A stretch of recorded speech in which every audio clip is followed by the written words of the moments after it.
Jesus is the answer for the world today. Hello, family. Pastor Olalu Christian Pentecostal Church, and we're continuing our devotional series. And today we want to talk specifically about, again, the holiness of God. We're continuing that, or God being holy, set apart, separate, different, not the way we would think, right? And today we're focusing on Genesis chapter 6 and 7. And in Genesis 6 and 7, we see the proof of the depravity of man, the statement that God will destroy. We see Noah, we see the building of the ark, and we see the flood in action. All right, and what we want to talk about the specificity of God, the specifics that he actually gave Noah. God orchestrated and told Noah to build the ark in this specific way, this specific length, build it and put rooms in it and compartments in it. And there's one thing he did that he told Noah to do that Noah would have never thought about. See, Noah was not a ship-faring man, right? They didn't know anything about ships sailing and all that good stuff. But he told Noah to pitch or cover the ark in pitch on the inside and the out. See, the thing is, if Noah hadn't done this, the wood would have soaked up the water and would not have held during the flood. God, in his infinite wisdom and knowledge, tells Noah to do this so that the ship remains. Okay. Then God says, all right, animals, two of each kind, come on. And then in preparation for the future, in preparation for the clean animals of the Mosaic law, he says these animals, he calls 7 of each to come. All right. Now, the thing is, we see here that God was intentional and specific about what he does. And these days, sometimes we are hearing things about, well, God doesn't really care what you do. You can do whatever you want. Or it's like, well, you make the decisions in wisdom. Okay, I understand that. But let us not say that God does not care, ever.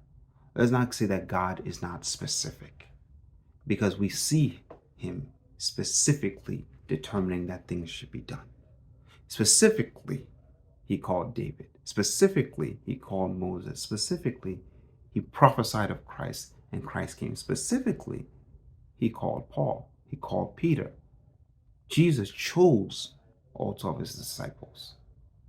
Now, and that's just on the bigger picture that we're talking about, right?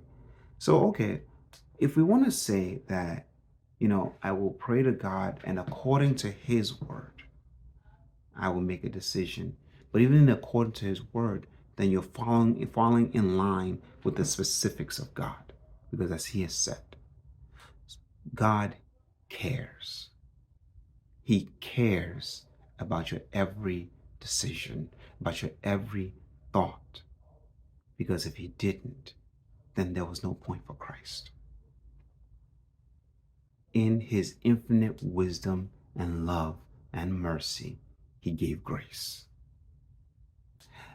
Christ said that, that the Father feeds the very birds of the air. The things that we at times consider insignificant, God cares about those things too. How much more man? The 8th Psalm says, what is man that you are mindful of me, or the son of man that you visit me?